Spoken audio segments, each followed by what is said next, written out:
అందరికీ నమస్కారం. నా పేరు రమావ శ్రీరామ్ నాయక్, తెలంగాణ గిరిజన సంఘం రాష్ట్ర ప్రధాన కార్యదర్శిని. ఈరోజు ఉమ్మడి ఖమ్మం జిల్లా విస్తృత సమావేశం వైరా పట్టణంలో జరుగుతూ ఉంది. ఈ సందర్భంగా విలేకరుల సమావేశం నిర్వహిస్తూ ఉన్నాం. ఇందులో ఖమ్మం జిల్లా కార్యదర్శి బుక్య వీరభద్రం గారు, అదేవిధంగా కొత్తగూడెం జిల్లా కన్వీనర్ అమర్ సింగ్ గారు, అదేవిధంగా రెండు జిల్లాల నాయకులు అదేవిధంగా అందరూ హాజరయ్యారు. ఈరోజు కాంగ్రెస్ ప్రభుత్వం అధికారంలోకి వచ్చి 2 సంవత్సరాలు అవుతున్న గిరిజన సమస్యలను పరిష్కరించడంలో పూర్తిగా విఫలమవుతుంది. గిరిజన సమస్యలు పరిష్కరించడమే కాదు, ఏదైతే చెవెళ్ళ డిక్లరేషన్ పేరుతో ఎన్నికల సందర్భంగా ఇచ్చినటువంటి 15 రకాల హామీలను, గిరిజనులకు ఇచ్చిన హామీలను ఒక్క హామీ కూడా ఇంతవరకు నెరవేర్చలేదు. చాలా అనేక మాయమాటలు చెప్పి ఎన్నికల్లో గిరిజనుల్ని ఓట్లు వేయించుకొని అధికారంలోకి వచ్చిన కాంగ్రెస్ పార్టీ ఈరోజు గిరిజన సమస్యల పట్ల పూర్తిగా నిర్లక్ష్యం వహిస్తూ ఉన్నారు.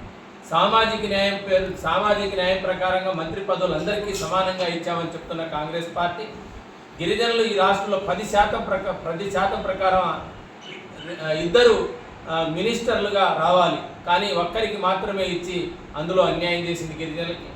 దీంతోపాటు చెవెళ్ళ డిక్లరేషన్లో ప్రతి గిరిజన తండా గుడెన్ గ్రామ పంచాయతీకి 25 లక్షల రూపాయలు ప్రతి ఏటా ఇస్తామన్నట్టు 2 సంవత్సరాలు ఒక్క రూపాయి ఇవ్వలేదు.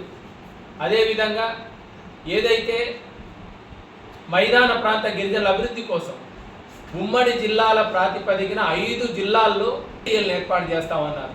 ఇంతవరకు ఐటీడీఎల్ ఊసేలేదు. బడ్జెట్లో నిధులు ఒక్క రూపాయి కూడా కేటాయించట్లేదు గత 2 సంవత్సరాలుగా. అదేవిధంగా గతంలో బీఆర్ఎస్ ప్రభుత్వంలో గిరిజన బంధు, దళిత బంధుల పేరుతో ఇస్తామని చెప్పారు.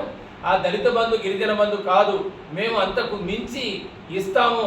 అది అంబేద్కర్ అభయహస్తం పేరుతో ప్రతి గిరిజన కుటుంబంలో 12 లక్షల రూపాయలు మేము ఆర్థిక సహాయం పేరుతో ఒక నూతన పథకాన్ని ఇస్తామన్నారు. గత 2 సంవత్సరాలుగా ఆ పథకం ఊసేలేదు. ఆ పథకం గురించి మాట్లాడలేదు. బడ్జెట్లో కూడా ఏమీ లేవు. దీనితో పాటు ఈరోజు గిరిజనుల అభివృద్ధికి 3 కార్పొరేషన్లు ఏర్పాటు చేస్తామన్నారు. 3 కార్పొరేషన్లు ఇంతవరకు కార్పొరేషన్లు ఏర్పాటు చేయట్లేదు. ఉన్న ట్రైకార్ నిధుల్ని నిర్వీర్యం చేసే విధంగా ఈరోజు ట్రైకార్ని నిర్వీర్యం చేసి ఈరోజు రాజీవ్ వికాస్ పేరుతో ఈరోజు ట్రైకార్ నిధులన్నింటినీ డైవర్ట్ చేసి ఈరోజు అందులో కూడా గిరిజనులకు అన్యాయం చేసే పరిస్థితులు. ట్రైకార్లో 10 లక్షల రూపాయలు రుణం ఉంటే రాజీవ్ వికాసం పేరుతో 4 లక్షలకే కుదించి ట్రైకార్ నిధులు ప్రతి ఏటా బడ్జెట్లో కేటాయిస్తున్న నిధులన్నింటినీ రాజీవ్ వికాసానికి డైవర్ట్ చేశారు.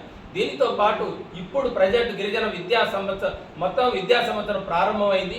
ఈ విద్యా సంవత్సరంలో గిరిజనులకి విద్యకు సంబంధించినటువంటి సమస్యలు కూడా పరిష్కరించడంలో విఫలమవుతుంది కాంగ్రెస్ పార్టీ.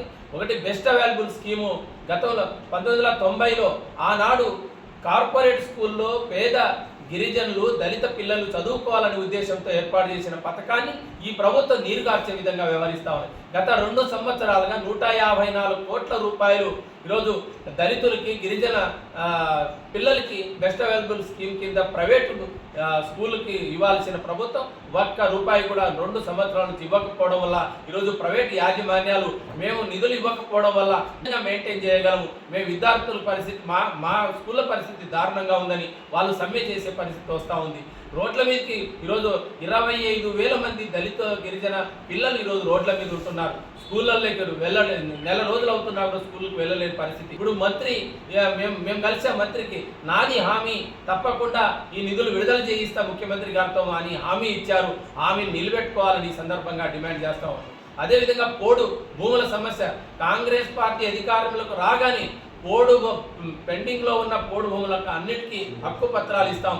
ఆనాడు బీఆర్ఎస్ ప్రభుత్వం పోడు భూములు ఇవ్వడంలో మోసం చేసింది. మేము అధికారంలోకి రాగానే ప్రతి గిరిజన పోడు రైతుకి అన్యాయం చేయకుండా మేము హక్కు పత్రాలు ఇస్తామన్నారు. ఒక్క హక్కు పత్రాన్ని కూడా కాంగ్రెస్ పార్టీ గత 2 సంవత్సరాలుగా ఇవ్వలే. ఈరోజు అటవీ శాఖ దాడులు చేస్తా ఉంది. ఇక్కడే కారేపల్లి మండలం ఎర్రగోడులో ఈరోజు మా అటవీ శాఖ అధికారులు అక్కడ గిరిజనుల మీద దాడులు చేసి మహిళలని చూడకుండా అసభ్యంగా ప్రవర్తించి ఈరోజు దాడులు చేసే పరిస్థితి. రాష్ట్రంలో పోడు భూములు సాగు చేస్తున్న రైతుల్ని గిరిజన రైతుల మీద అటవీ శాఖ దాడులు చేస్తూ ఉన్నది. ఇదా కాంగ్రెస్ పార్టీ? మరి కాంగ్రెస్ పార్టీ గిరిజనుల అభివృద్ధి కోసం ఏం ఆలోచిస్తుందో చెప్పాలి. బడ్జెట్లో నిధులన్నింటినీ పూర్తిగా డైవర్ట్ చేసే పరిస్థితి తీసుకొస్తా ఉన్నారు. గిరిజనులకు కేటాయించిన డబ్బుల్ని కూడా ఈరోజు గిరిజనులు చేసే పరిస్థితి లేదు. వీటన్నిటితో ఈరోజు రాష్ట్రంలో కాంగ్రెస్ పార్టీ ఇచ్చిన వాగ్దానాలని అమలు చేయకపోతే మీరు ఎప్పుడు అమలు చేస్తారు? 2 సంవత్సరాలు గడిచిపోయింది. మరి ఎన్నికల ముందు 1 సంవత్సరం ముందు అమలు చేస్తారా? ఏం న్యాయం జరుగుతుంది అప్పుడు గిరిజనులకి? అందుకోసమే కాంగ్రెస్ పార్టీ ఇచ్చిన 15 రకాల గిరిజన వాగ్దానాల్ని అమలు చేయాలి. ఒక కమిటీ వేయండి, మంత్రివర్గ ఉపసంఘం వేయండి, ఏం తప్పేముంది? అందుకోసం మంత్రివర్గ ఉపసంఘాన్ని గిరిజన హామీలు నెరవేర్చడానికి ఒక ఉపసంఘాన్ని మంత్రిమండలిని డిమాండ్ చేస్తా ఉన్నాం. కాంగ్రెస్ ప్రభుత్వం ఈ డిమాండ్ నెరవేర్చకపోతే తీవ్ర పరిణామాలు ఉంటాయి. మేము రాష్ట్ర వ్యాపితంగా తెలంగాణ గిరిజన సంఘం ఇతర కలిసి వచ్చే గిరిజన సంఘాలతో గిరిజనులకు ఇచ్చిన హామీల అమలు కోసం పెద్ద ఎత్తున ఉద్యమాన్ని చేపట్టబోతా ఉన్నాం. అందుకోసమే అన్ని జిల్లాల్లో సమావేశాలు, శిక్షణా తరగతులు ఏర్పాటు చేసి రాబోయే ఆగస్టు నుంచి పెద్ద ఎత్తున ఈ రాష్ట్ర ప్రభుత్వం ఈ గిరిజన హామీల అమలు కోసం పెద్ద ఎత్తున ఉద్యమం చేస్తామని ఈ సందర్భంగా ఈ రాష్ట్ర ప్రభుత్వాన్ని హెచ్చరిస్తా ఉన్నాం.